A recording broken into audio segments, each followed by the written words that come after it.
we want to sew a sleeve into this armhole, but this is the left shoulder on a baby sweater. So we have this tab on the front. We've got a seed stitch tab, underlapping it on the back.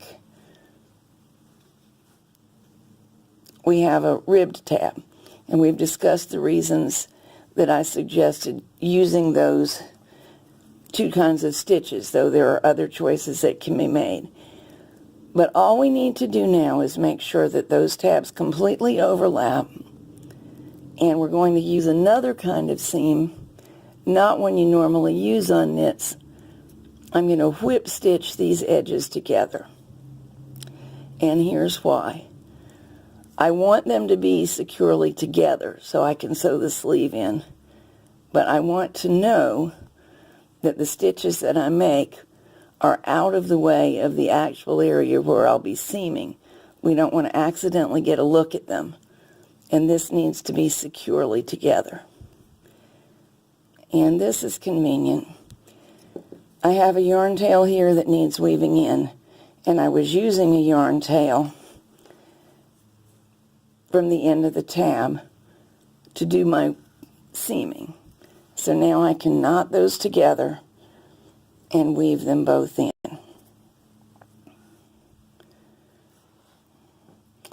I showed you on the previous video weaving in by means of a yarn needle. Here's another option.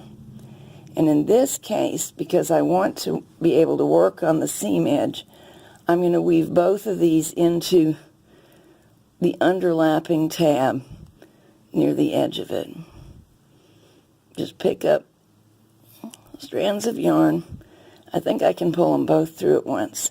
You may do this with a crochet hook too, but a latch tool, this is a machine knitting tool, and it's what it really is a machine knitting needle with a handle on it.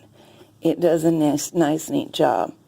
So now I can find my snips and snip those right off. Where did they get off to? There they are.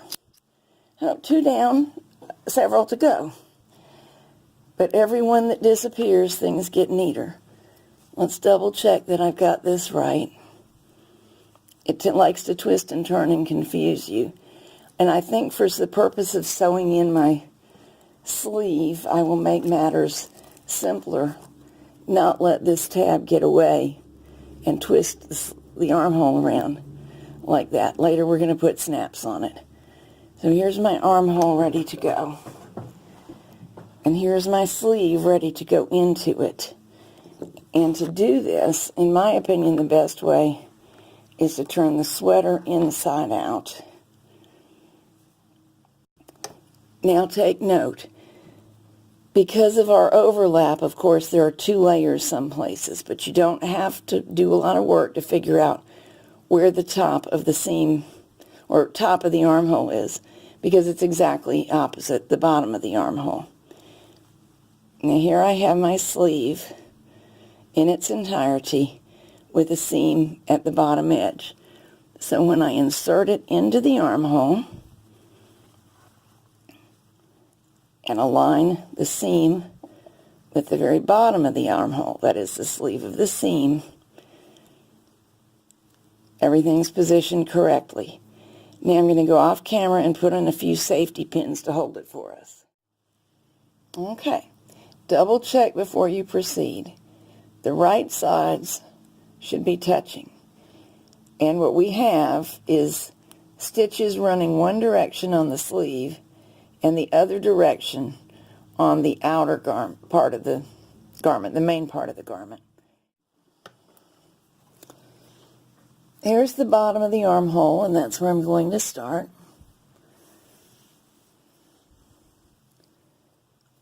And I'm stitching twice around the same area to secure it without a knot. Then I will leave this tail and tie to it when I reach the other end. Now for the rest of this, what we're going to do is stitch next to the outer column of stitches on the torso of the garment in the armhole, and behind the cast on or bind off, whichever it is, at the top of the sleeve. in order to get a neat seam. Either chain stitch or back stitch is acceptable for this work, and I'm going to try back stitch. And here, as always when using back stitch, the issue is get it snug enough to get good contact, but loose enough to allow people to put their arms into the sweater comfortably and avoid stiffening or drawing in the seam. For those who have difficulty gauging it, you may prefer to try chain stitch. It's a bit trickier because you're not only working through two layers, as I showed you a minute ago, but the layers are pointing different directions. Stitches going one way, rows going the same way on the other piece. So all in all, back stitch is my usual choice, but it may not be yours. That's okay. Now I'm about to get up to the shoulder where there are multiple layers, and I treat the two I've sewn together as though they were one.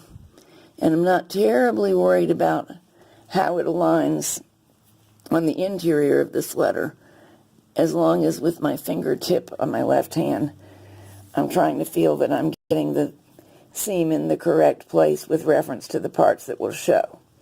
If I made a mistake, it's not a tragedy. We can just pull it out. I'm all the way around now. I'm checking here to make sure that it feels stretchy enough to me, and I think it's okay. So now it's time, before I fasten this off, to turn it right side out and make sure it looks okay.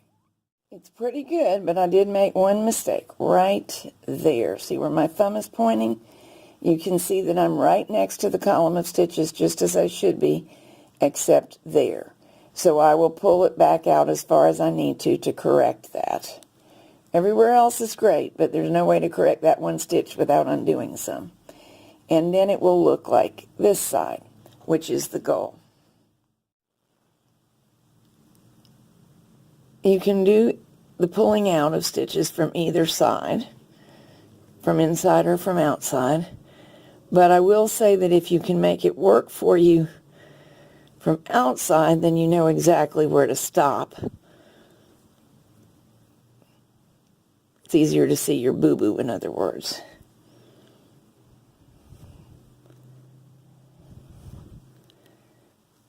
I think I'm almost there. Yep.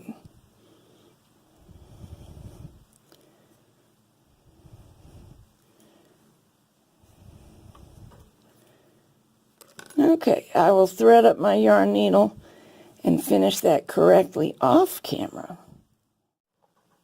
Just so you know, mistakes are easily avoided if you go more slowly and aren't talking while you're working. You see, I can see the edge that I need to be controlling until I put the needle in the next position. Now, usually once they're pulled snug, you can go down without worry. I can see the column of stitches come up next to it.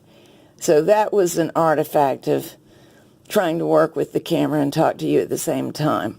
However, the more inexperienced you are, the more likely it is to happen just 'cause. So you may find it happens a few times. But as you see, it's not a cause for tears. There we go. The sleeve is in the armhole and looks good.